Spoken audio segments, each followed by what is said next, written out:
السلام علیکم ورحمۃ اللہ وبرکاتہ۔ امیر المومنین فاروق اعظم حضرت عمر بن خطاب رضی اللہ تعالیٰ عنہ، خلیفہ دوم، قسط نمبر 5۔ خلیفہ دوم امیر المومنین فاروق اعظم حضرت عمر بن خطاب کا دور حکومت 10 سال 6 مہینے اور 5 دن رہا۔ حکومت کے عروج و زوال کے لیے یہ کوئی بڑی مدت نہیں، مگر حضرت عمر بن خطاب رضی اللہ تعالیٰ عنہ نے اس مختصر عرصے میں اسلامی حکومت کو ایک جانب ایشیا اور دوسری جانب افریقہ کے قلب تک پہنچا دیا۔ اسلامی فتوحات کا ایک سیلاب تھا جس کے آگے بند باندھنا کسی کے بس میں نہیں تھا۔ قادسیہ اور یرموک جیسی تاریخی جنگیں اسی دور میں لڑی گئیں، جن کے نتیجے میں ہمیشہ کے لیے دنیا کا جغرافیہ ہی بدل گیا۔ 10.5 برس کی اس مختصر مدت میں حضرت عمر بن خطاب رضی اللہ تعالیٰ عنہ نے جو علاقے فتح کیے، ان کا رقبہ 22.5 لاکھ مربع میل سے کچھ زیادہ تھا۔ 1,36,000 شہر فتح ہوئے، جن میں 4,000 مساجد تعمیر کی گئیں۔ یوں بہت بڑے پیمانے پر اللہ کی اس سرزمین پر اللہ کے دین کا بول بالا ہوا، اور اہل ایمان کو ایسی بے مثال اور یادگار عظمت و رفعت نصیب ہوئی جس کی مثال اس کے بعد چشم فلک نے کبھی نہیں دیکھی۔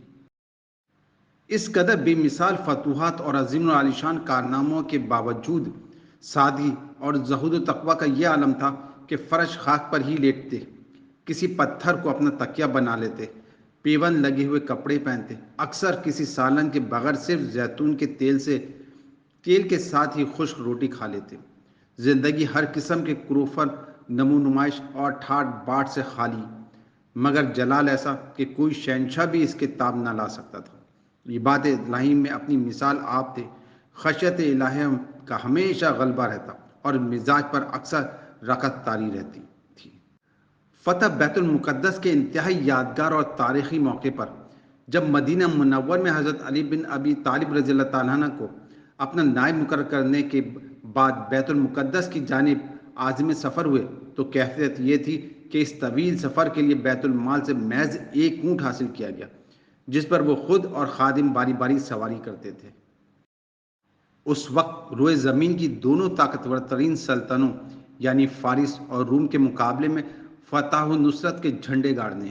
اور پھر اس کے نتیجے میں فتح بیت المقدس کے اس تاریخی موقع پر رومیوں کا ایک جمع غفیر وہاں امنڈ آیا تھا، تاکہ مسلمانوں کے فرمانروا اور اس عظیم ترین فاتح کی محض ایک جھلک دیکھ سکے، جس نے بیک وقت کیسر و کسریٰ کا غرور ہمیشہ کے لیے خاک میں ملا دیا تھا، جس کے ہاتھوں ان کی شان و شوکت کا سورج ہمیشہ کے لیے غروب ہو گیا تھا، جس کی قیادت میں مٹھی بھر کلمہ گو صحرا نشین آندھی اور طوفان کی مانند ہر طرف چھا گئے تھے۔ تب ان سب نے اپنی کھلی آنکھوں سے یہ عجیب و غریب اور ناقابل یقین منظر دیکھا کہ یہ عظیم و عالیشان فاتح و کشورکشا، عظیم اسلامی سلطنت کا ولی و فرمانروا طویل سفر طے کرنے کے بعد بیت المقدس میں داخل ہوتے وقت اس کی کیفیت یہ ہے کہ خود پا پیادہ جبکہ خادم اونٹ پر سوار۔ مزید یہ کہ اس کے جسم پر جو لباس ہے اس میں 1 2 نہیں 14 پیوند لگے ہوئے ہیں۔